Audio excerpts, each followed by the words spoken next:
Il y a 6 mois, alors qu'elle se fait couler un bain, Sylvie est victime d'un malaise. J'ai commencé à avoir un peu des tremblements, des fourmillements et mes jambes qui étaient lourdes, j'arrivais presque plus à marcher. Alertée par l'état de santé de sa mère, Marine contacte les pompiers. Un réflexe qui va leur sauver la vie, car un gaz toxique inodore, le monoxyde de carbone, s'échappe de la chaudière de la maison.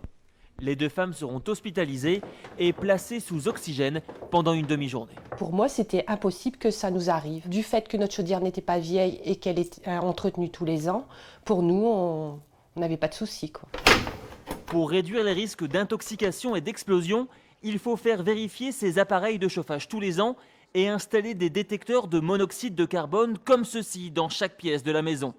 C'est au début de l'automne que les accidents sont les plus nombreux. Depuis quelques semaines, ce chauffagiste multiplie les interventions. Le but de la manœuvre ce matin, en fait, c'est de vérifier le bon fonctionnement de la machine, vérifier qu'il n'y ait pas de fuite d'eau, pas de fuite de gaz et qu'il y ait une bonne combustion.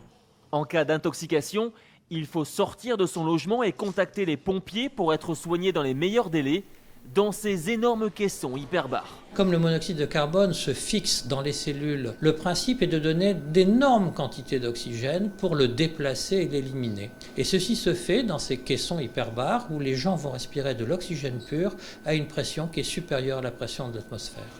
L'an dernier, plus de 1000 personnes ont été intoxiquées au monoxyde de carbone en France. 25 d'entre elles n'ont pas survécu.